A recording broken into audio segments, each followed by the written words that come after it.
Tumaas ang bilang ng mga Pinoy na sasalubungin ng 2017 ng may pag-asa base sa SWS survey. At sa Divisoria, hanap ng ilan mga prutas na sinasabing pampabuenas. Saksi live si Chino Gaston. Chino? Pia, naghahandaan na ang marami di lamang sa anong ihahain sa medianoche, kundi ano rin ang mga pampaswerte sa taong 2017. Mga masasarap na pagkain at inumin ang tampok sa taunang medianoche ng mga Pinoy bilang bahagi ng pagsalubong sa bagong taon.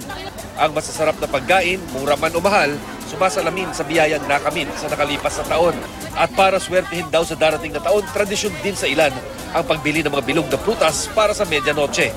Kaya inabutan ko ngayong gabi sa Divisoria si Bobby Ramos na abalang kinukumpleto ang 12 bilog na prutas para swerte raw.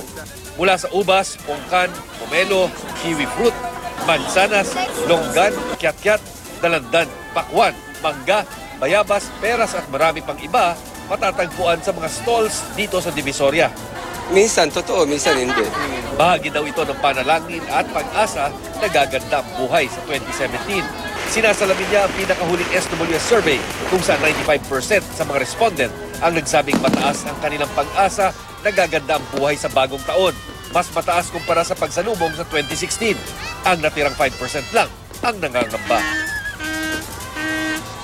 Based on sa survey, mataas yung New Year hope in all areas and in all classes, even among those na malungkot yung naging Christmas nila.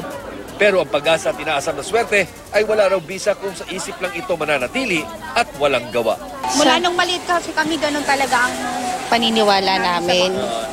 Sino po nag- Sa magulang namin, sa mga ninuno, gano'n hanggang sa pinalakihan na namin. Opo, natutupad yun, kaya nga tinutuloy-tuloy namin. Kailangan na yung sipag at syaga.